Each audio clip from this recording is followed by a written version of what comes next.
So when you're studying, how many hours a day are you studying? See, I'll go to the library and be there for like 8-9 hours. Okay. So I remember Just those days. like slouch, and I try to like sit up, but it's just like I'm so tired and like just slouch. Like when I sit and stuff. So are you noticing it? A lot of tension then here at the base of your neck? Like right here and like here, and it's all so tight. And I feel like my range of motion isn't very like, I don't know. Not very good. Like super tight on my neck. And when I had trouble sleeping because of it, I like rolled on tennis balls for a little bit just to like help relieve the pain. Does it help a little bit? It does help, but I think that also kind of made it a little bit worse. Like if you go too aggressive. And I crack a lot. To try to get some relief. And it does help, but then it's making it worse too at the same time. Or if I'm just like walking, like I put my back, it just cracks. Okay. It could be like just getting out of the car, like sitting in the car, just like. Alright, well see, what happens is when you crack, or when something is just popping on its own, and when you adjust yourself or try to crack your own neck, you start doing it because you notice relief initially. Yeah. Most people are able to adjust the ones that are loose. It's hard to get the ones that are stuck. And they're usually, the ones that are stuck are up high in the neck, not always, but they're usually up high in the neck, right here where you're pointing. Yeah. I mean, very hard region to adjust. Can you adjust that? No. I mean, that is like really, like if only I could adjust myself there. Right? I can't. No, so I understand that, you know, I understand what you're feeling. I understand that when we study, we just, even when I do paperwork, the head goes forward and the shoulders are like this, and we look terrible. Like, you know, so the only thing that you can do is try to undo what you're doing during the day. When I was sitting in lecture, I would do Indian style, because that just kind of kept my back straighter. That's smart. For some reason, when my feet are on the ground, everything else I'm is just, like it just goes forward with the feet, you know? I mean, you look kind of funny in class, and everybody's like, why are you sitting there like that? But just like, my chiropractor told me I had to do this. Like, I'll be like in the kitchen, my roommate's walking, I'm like hanging over. So like, what are you doing? Like, my back hurts so bad. One of the main goals is to educate you about your own body. Yeah. You know, because a lot of people they didn't even know that they had half the things. Yeah. Until I start pushing, and they're like, oh, why does that hurt? Why does that hurt? I'm like, yeah, why does it hurt here and not here? So I'm gotta kind of play detective and see which areas are actually causing you the discomfort. Maybe you're cracking them too much. Maybe you're not able to get to them. I have laid on the ground and have my roommate push my feet back, and I think this one's longer, or It's that okay. Like a thing? When you're but it's from the pelvis. Oh, okay. It's not that your one leg is longer. Some people have a longer leg. There's a difference between a functional short leg and an anatomical short leg. I had a guy fall off of the skateboard when he was 12, and so then he broke his leg. Yeah. His leg never grew. Okay. That's not what I'm talking about here. This is what happens is as your pelvis shifts, the one leg becomes longer and the other one becomes shorter. Okay, so as the pelvis shifts, the feet will change in length. Okay, also front to back, they'll change in length. You have a slight right pelvic translation. So we want to go that way with your pelvis. It just, these are different clues on how I'm going to adjust you. So this is what's causing you the discomfort here. Starting to get that little hump that they talk about back here. And it'll continue to get worse if we don't try to undo some of this. So I have to try to lift this back like that. See if I just do a slight like head back. Everything goes like. See how that kind of goes back? Forward. So we measure from the EAM, which is here, to the shoulder, and so she has maybe an inch of forward head posture. And it's hard as a woman to kind of want to stick her chest out and have her head back. Her mom always grew up was like, keep your shoulders against like the wall. So my sister's like, why are you walking your chest out? She's like, I was always told to do that when I was younger. And but as women, we're trained to kind of cover. Why are you posing like this? Why are you doing this? And I'm like, I'm not doing it on purpose. It's just that this is protecting my back. Just the thing that we want to do as women, you know? But yeah, my geriatric patients, if they can't get their head on the wall and their shoulders on the wall and their arms back, they can't do it. Because they're so hunched forward. They've never tried to undo it or put any energy into reversing that. Yeah. But that's where this leads. What you have if you don't do anything about it. It's not your fault. I'm just educating you, and you can reverse this. Really? You can. That's one thing that I know I've seen that we can undo is this forward head posture. Constantly battling the subluxation, but the posture you can correct. Okay. This is a lot more strain on the back than this is. So at the end of the day, head back over the shoulders, shoulders back over the pelvis, pelvis over the ankle. Pain goes away. In general, okay, so that's what I think my goal is, because you're young, you don't have any history of injuries. Face up for me on your back. Let's see what we find. Again, I'm just checking your posture. Things change when you're on your back versus standing up. Playing detective.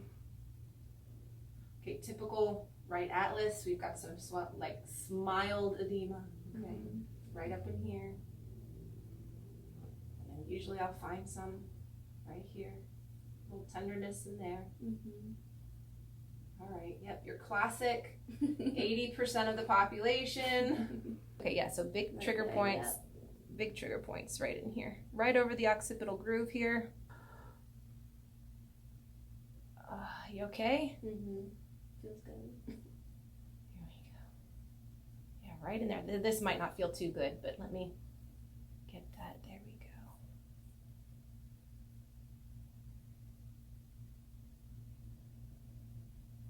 go. Over it right there. Yep.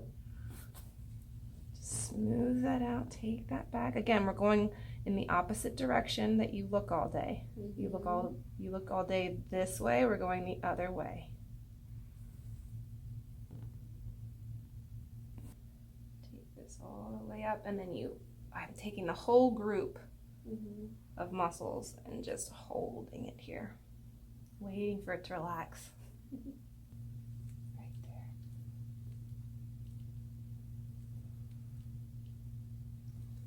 there. And I bounce it. You're taking quite a bit of force. I'm not complaining so far.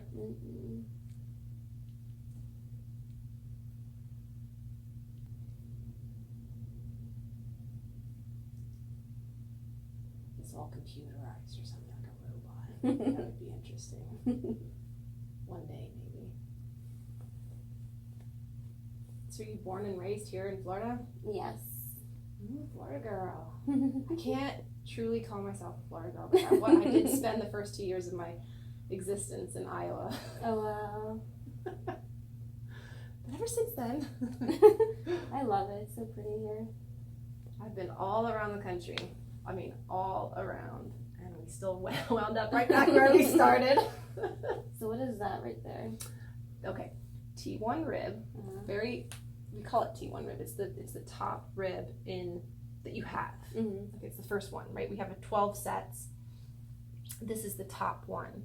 And when you lift your shoulder up, or if you use your arm, right, or if you are doing anything like this, they lift up. Yeah.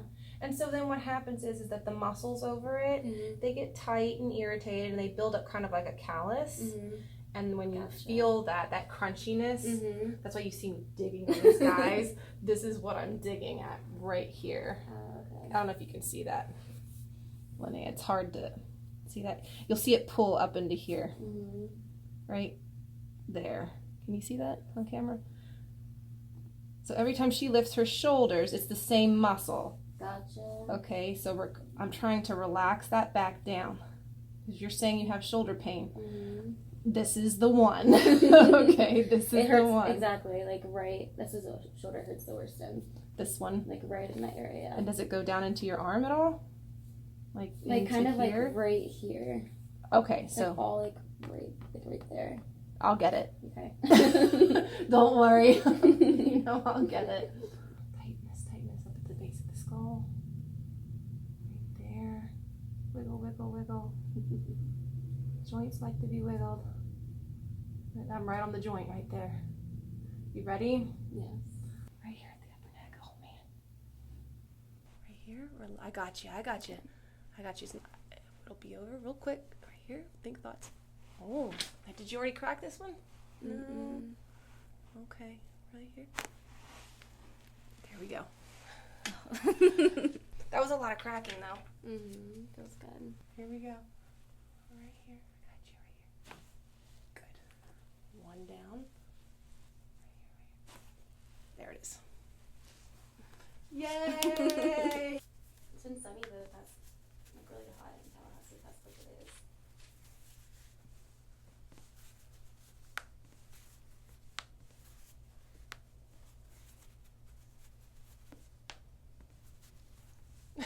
I'm going in all, like trying to figure out which way your toes want to move. I got you. Good. Other foot.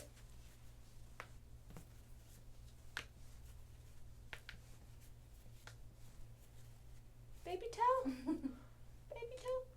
Yay! Here we go. Foot back.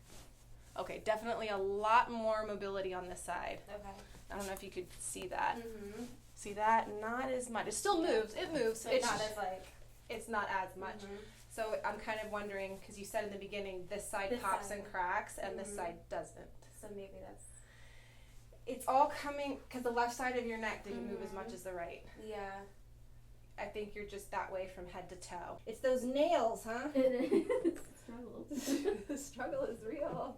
Like when I type on my phone, I use like my ring finger. My roommate goes, "Can you type like a normal person with your pointer finger?" I was like, "No." You have to hyperextend. This is something that I know long nails are fashionable, and nothing against which You have to learn like a whole different life. well, you have to you have to hyperflex your finger all the time, and that puts a lot of strain here on these joints because you're having to like do this. That causes problems, and people don't really I never thought realize that they're kind of spraining their fingers. I'm starting to see it. There's a lateral deviation of the thoracic spine here. I feel like it's both. Like you can follow it down all the way down, I think. Like Okay, what I'm seeing here, straight off the bat, I can just, this side is just higher than this side, and then it switches to here. Oh man, right there. This side, okay, just isn't the same. It's hypertonic. Look at that.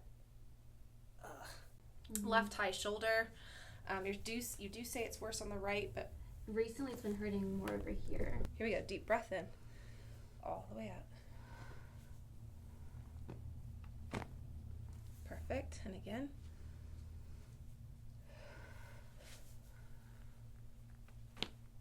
Good. You're doing great. Again, deep breath in and out. That one, little baby one at the bottom.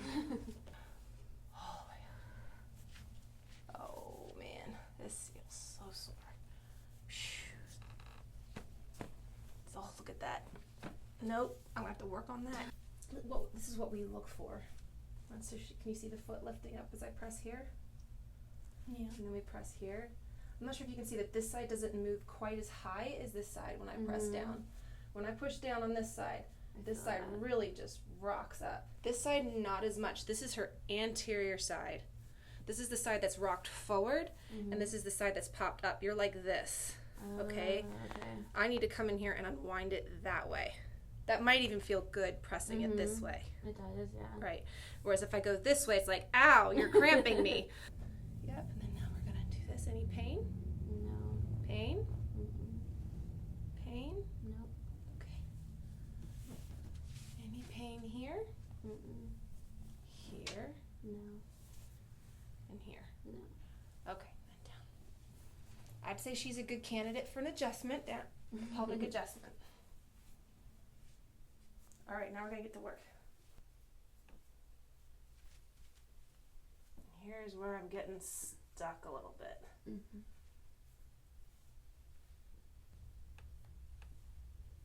Here's where she's saying she feels that tightness in her shoulders, trying to reduce that kyphotic curvature here.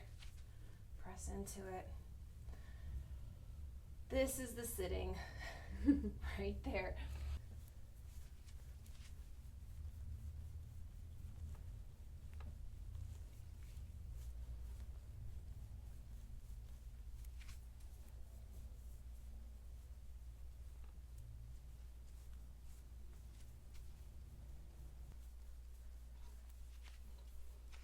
again.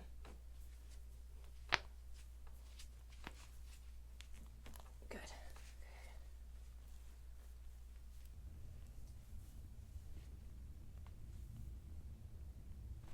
I know this is tender. Mm-hmm. It always is on pretty much everybody. So you're not too bad. And it is bike week.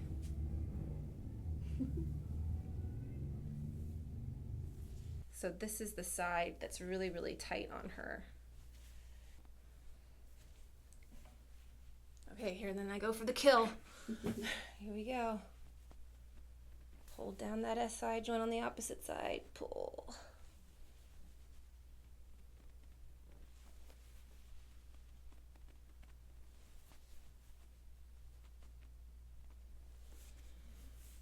Other side. There's the sciatic nerve right here. Mm-hmm. And yep, there's the catch. This is just the irritation. Real important not to hold any kind of prolonged pressure on that sciatic nerve. Keep it moving, keep your hands moving. SI joint right here, right against the SI joint. Clear out any kind of scar tissue that she has. Check the other one. She's good, she's good. Mm-hmm.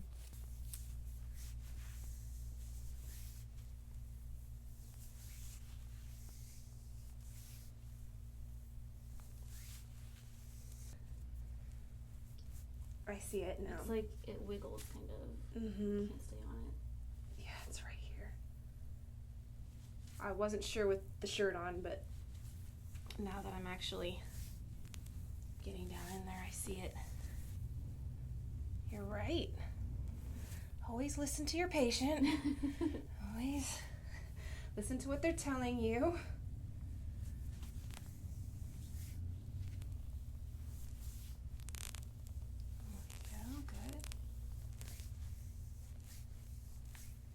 There. Oh man.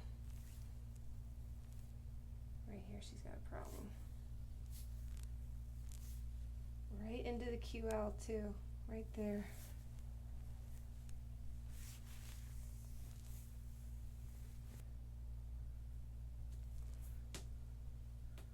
Doing okay? Yes. Here we go. Just pushing that rib down.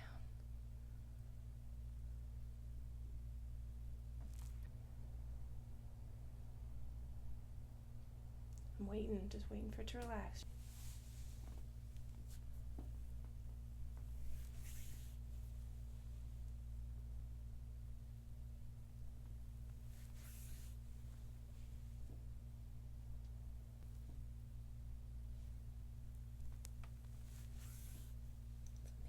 Here it is, about this big. Right there, and then it stops and it switches. To the left side? Mm-hmm. Yeah, see there's nothing, there's a little bit over here. It's always important, whatever you do to one side, go ahead and do it to the other. You know, at least test it out. And there is a little bit of resistance there, but there's way more flexibility on this side. I mean, I can just sink into your back over here until I get up into here. Mm-hmm. This. So it's rotated this way, her spine down here. And then it actually goes the other way down here. So there's compensations. Mm-hmm. So that the eyes always have to be level with the horizon, and the body will compensate to make that happen.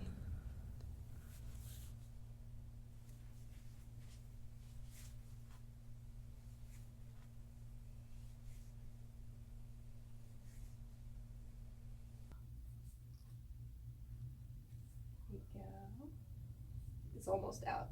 Mm-hmm.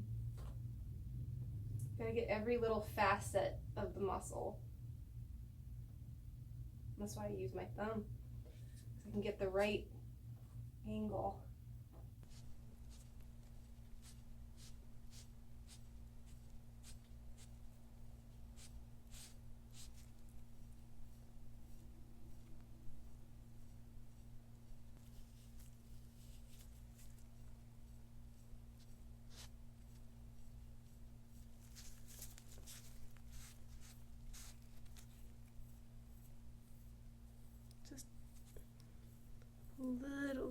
bit, but not much. You can feel it here, the posterior delt.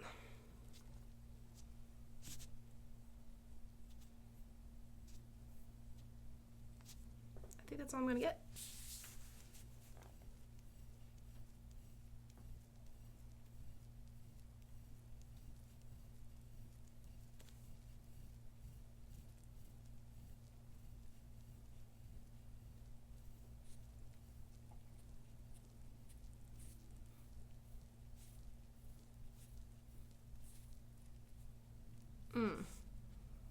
Sorry, is that okay? No, you're good. This side.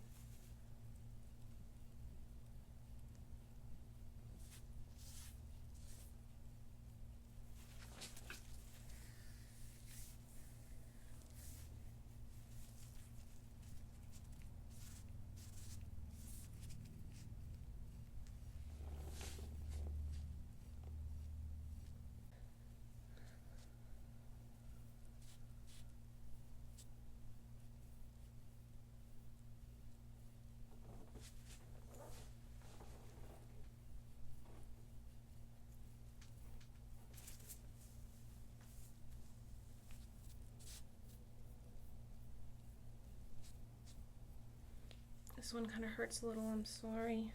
Breathe.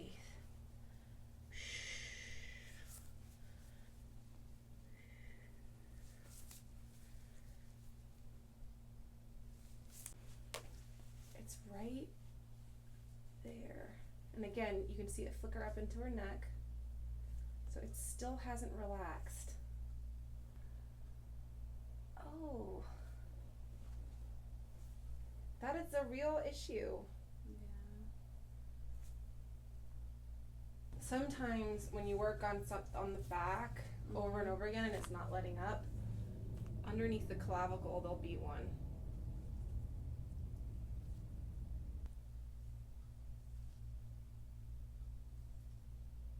And then have your hand behind you, like grab the table that way. That sometimes will stretch out the pec a little bit more. These anterior ribs, cartilage right there, I gotta adjust that.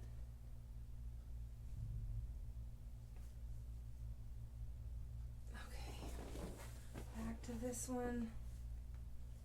There it goes. Whew. Wasn't sure if I could get it. I was like, man, my skills. But we gotta adjust that. That is just, that is, wow, look at that.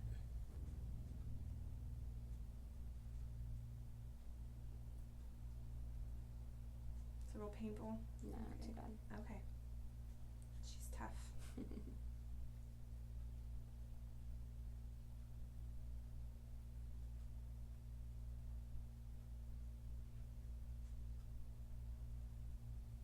And then head down for me.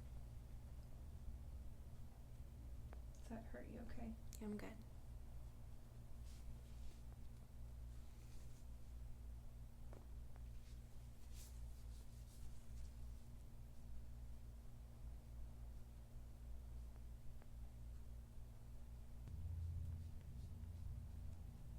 Not too bad over here.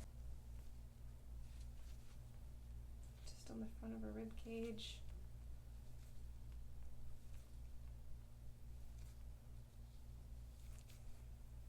Nah, there's nothing here. Good, that side's fine. I'm gonna go right above. No, everything's good. Yeah, this one right there. Take a deep breath in, all the way out. There it is. Yay, you did it. Okay, here we go. Good, perfect, other side. Okay, so this is what's popping on her. I'm gonna go slightly inferior. No, back. I got you. Relax. There it is, a little bit. Bottom leg straight for me. That's it. There it is. But head back. Well, as women, we pop and we crack. Like, all over the place. All the time. Yeah, and that's why I'm usually really careful about the elbows on women, and yeah, because you could hurt yourself if you don't know what you're doing. And then you're gonna lay down on your back. Yeah, and then bend your knees. All the way down? Yeah, as far back as you can. Do you feel pressure like right here? Then arms up over your head or out to the side? Yeah. I feel like right in my shoulder blades. Is it in between? It's not hitting one? No, it's in between. Good. And this is the part where everybody clicks off, but this is actually the most important part. Yeah, because her shirt's kind of covering it, but we're creating a curve in her low back, and we're trying to take her whole torso and hyperextend it backwards so that when she comes off of it, her torso is over her pelvis. Tell me how you feel. Just like loose and okay. everything's back to normal.